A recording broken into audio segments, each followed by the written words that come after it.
Isa sa pinakamaraming Filipinos na nagtatrabaho abroad is sa Middle East. Pero ang dami ring samot-saring experience ng mga kababayan natin dyan sa Middle East. May mga taong sinasaktan, may mga kababayan tayo na physically, verbally, na-abuse sila. Minsan pa nga, sexually. Actually, yung pag-uusapan nating kwento ng OFW ngayong sa ating episode ay napaka-interesting. Siguro, nanonood ka sa akin na taga Middle East. Actually, pa-comment nga po dyan sa comment section kung taga saan kayo nanonood, kung taga dito kayo sa Hong Kong nanonood or sa Middle East. At kung taga Hong Kong po kayo na nanonood, pwede nyo po itong i-share sa mga taga Middle East ninyong, mga family members siguro, or mga kaibigan, kakilala. At kung kayo naman ay nasa ibang mga bansa, share nyo naman po ito sa mga OFWs rin na mga kakilala ninyo. I believe yung iba sa kanila makaka-relate sa mga story na sinishare natin sa lahat ng programs natin. Actually, kasama ko po ngayon ang ating special guest. Ano pong pangalan ninyo? Maria Eliza po. Maria Eliza. Taga saan ka po sa Philippines? Taga Negros Occidental. Negros Occidental. Anong language doon? Ilonggo po. Marunong Hiligay ka pa- nun, hiligay nun. Pero marunong ka pa magsalita Opo, nun? syempre. So gusto ko pong batiin mo yung mga kababayan nating sa dialect ninyo at ask mo sila na i-share yung link. Okay, maayong adlaw sa inyo tanan. Please watch ang ini nga program nga ini kag i-share palihog sa tanan. Salamat. Share ini pakiusap. But anyway, gano'n na po kayo katagal na nag-abroad? 12 years na po. 12 years. And way back na nag-decide ka na mag-abroad 12 years ago, ano yung reason kung bakit umabot ka sa point na let me work abroad? Desperation po. Kasi isa po akong single mom. Mhm. 3 po yung anak ko. So, nag-ano po ako na mag-abroad. Pumunta po ako ng Middle East. Kasi yun ang walang gasto. Walang gastos. So yun ay normally lahat Para sa free. future. Okay, so itong 3 mong anak that time, mga bata pa, di ba? Yes, 5 years old. Ilan sila? 5 taon. Yung panganay. 5 years old, yung panganay. Opo. So yung 5 taon yung bunso. Yung bunso. Yung panganay, 7 years old. so bata pa talaga Bata pa, sila. maliliit pa sila. Maliliit pa. Pero bago ka mag-abroad, nagtatrabaho ka sa Philippines? Wala po. Wala pong source of income. So ano yun, parang yung naghiwalay kayo ng mister mo, after no, nag-decide ka na rin talagang Opo. mag-abroad? Kasi Hindi na kaya. hindi na siya nag-support sa Nagsusupport. mga anak. So, I believe mahirap yun, di ba? Yes, very. Sinong nag-alaga sa mga anak mo? Yung kapatid ko po. So, pinaalagaan Iniwan mo ko po sa kanila. kapatid ko. Pero yung pagsakay mo ng eroplano, kamusta ka doon? Grabe, parang sinaksak ka na gusto mong bumalik. Kaya lang, inisip mo yung future ng mga anak mo. Kaya pinagpatuloy pa rin. Hindi ka naman na-offload na. Hindi naman. Sa kakaiyak. But anyway, so, ang una mong abroad is sa Middle East. Yes po. So, ilang years ka rin na nagtrabaho 4 doon? years po. 4 years? Yes. Pero ilang amo rin? Isa lang. Isa lang sa Isa 4 lang. years na yan. And then so far, kamusta yung experience mo doon sa Middle East? Grabing, yun ang pinaka-trauma ko doon. Kasi hindi ako marunong magsalita nung salita nila. Since ang aking amo hindi marunong magsalita ng English. Hindi rin siya marunong magsulat. So, kailangan ako yung mag-aral nung nila, yung language nila. Pero paano ka nag-aral? Yun nakikinig lang ako sa mga pag-uusap. Pero so far, natuto ka rin? Natuto ako, pero yun nga lang na-realize ko na namumuti na pala yung buhok, nakakalbo na ako. So, sobrang stress.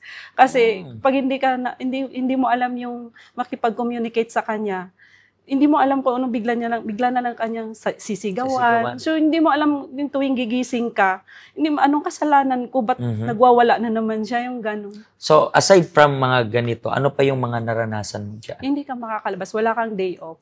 Wala kang day off. Tapos bawal ka ng cellphone. Hindi, lang yung communication mo sa anak mo.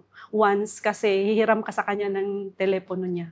Pero bakit? Sa tingin mo, alam ko marami na ako na-interview na alam ko na bawal talaga sa Middle East. Pero what do you think yung reason kung bakit hindi nila pinapagamit yung workers ng telepono?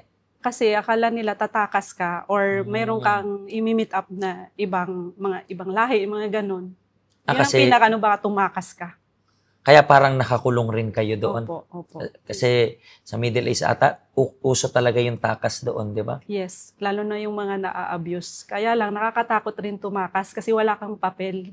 Hindi mo hawak Kasi yung papers nasa kanila mo. lahat. Nasa kanila. So, madalas yung mga kababayan nating tumatakas doon na parang nagiging TNT sila. Yes. So, mahirap rin, di ba? Mahirap. So, speaking of abuse, sabi mo maraming nakakaranas ng ganun sa Middle East. Naranasan mo rin yun doon? Yes, yung sinakal ako once nung alaga kong matanda. Kasi hindi ko naman siya pinatulan dahil matanda naman siya. Pero even though, pero itong 4 years na kontrata mo doon, as in walang uwian. Walang uwian po. Tuloy-tuloy talaga. Umuwi rin ako na walang sahod. Bakit? Hindi ako sinahuran kasi sobrang, sabi ko kasi sa kanya, uwi na ako nung after 2 years. So nakiusap siya kasi lilipat siya ng bahay. So sumama pa rin ako doon. Inantay ko lang na bilhan ako ng ticket hanggang umabot na ng 4 years. So wala na akong ibang choice kung paano ako makakauwi. Kinausap ko yung anak niya. Sinabi ko na gusto ko na umuwi kasi walang mag-aalaga sa anak ko. Tapos yun ang sinabi niya agad sa nanay niya. Yun, binilan agad ako ng ticket pero wala akong sahod na umuwi. Parang yung sahod mo is, yun na yung pinambili niya ng ticket. Parang ganun yung nangyari. Basically, parang ganun.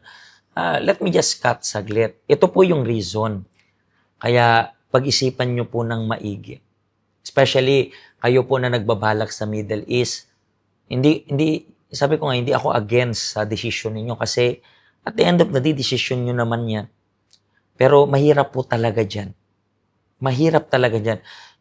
Isa siya sa na-interview ko, sa dami-dami na na-interview ko ng Middle East na really ang hirap po. Kasi imagine mo, gusto mong umuwi, pero hindi ka makauwi.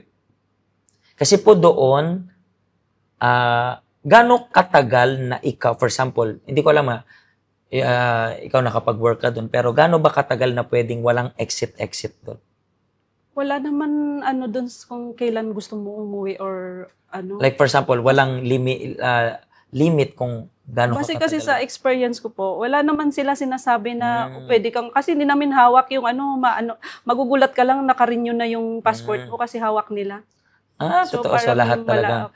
Unlike dito sa Hong Kong, kasi dito sa Hong Kong, hindi kayo pwede na lumagpas ng 3 years, di ba? 3 years. Kailangan nyo talagang mag-exit. So, ganun yung nangyari. So, umuwi ka ng Pilipinas, walang-wala. Walang-wala po. Wala po akong pera. Walang pera. Failure talaga. And then, so, una sa lahat, wala kang pera.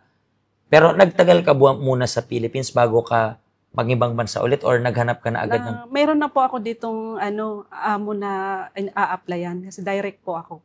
Nag-direct. Pero paano mo nakilala yung amo dito? Kaibigan po yun ng nanay. Yung nanay ko kasi nandito. So may kaibigan siya na yun ang nirecommend niya ako. So talagang bumalik ka and then, so saglit lang rin yung stay mo sa Philippines that time? February, March, April, 2 buwan. 3 months habang nagpa-process kasi 3 months yung processing.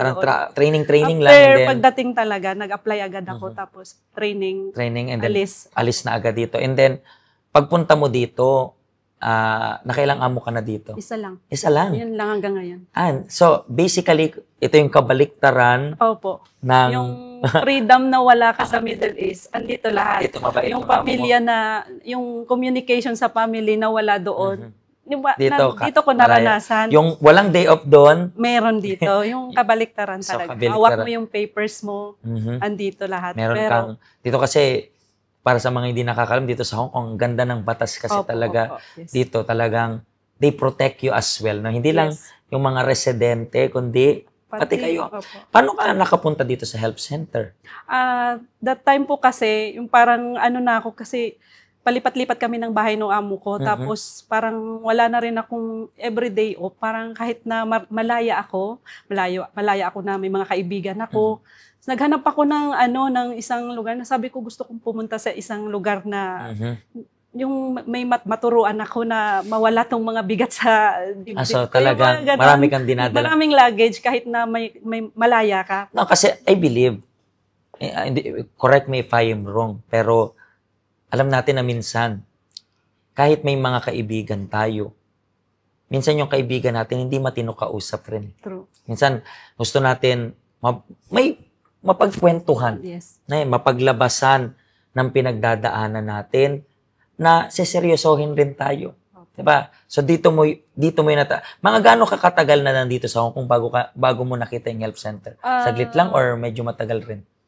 2 years. 2 years ka na dito sa Hong Kong bago mo. Opo. So, para sa iyo, gaano naging kaimportante yung health center para sa iyo na OFW? I think hindi lang para sa yung OFW pero in general, para sa mga OFW, gaano ka-importante yung health center? Para sa akin, napaka-importante talaga, Pastor. Kasi sa mga tulad ko na nawala na ng pag-asa, dito ko natutunan kung paano turuan yung example sa finances. Kasi may mga free seminar dito. So, dito ko natutunan mag-save sa sarili. So, ngayon may ipon na. I-manage ngayon unti-unti na nag-iipon. Salamat tapos sa Diyos. yung i-manage yung finances, tapos yung mga wala ng pag-asa, nandito yung mga taong tutulong. So, yun po yung reason kaya we would like to invite all of you na bumisit sa ating health center. Yung health center natin ay bukas every day. Kung kailangan nyo po ng matinong kausap na seseryosohin kayo, kausap na, alam mo yun, walang ibang intention sa inyo, kundi matulungan, just visit us.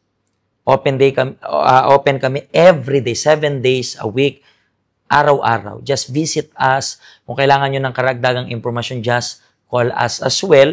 Meron rin pong free counseling para sa inyo. Katulad ng sabi niya, natutunan niya kung paano i-manage yung finances niya at baka yan rin po yung kulang para sa inyo. Okay? Sa next episode po, makakarinig pa tayo ng iba pang story ng mga kapwa nating, kababayan nating OFW na merong pinagdadaan ng situation na komplikado pero salamat sa Diyos, yung health center naging tulay para may ayos nila yung buhay nila.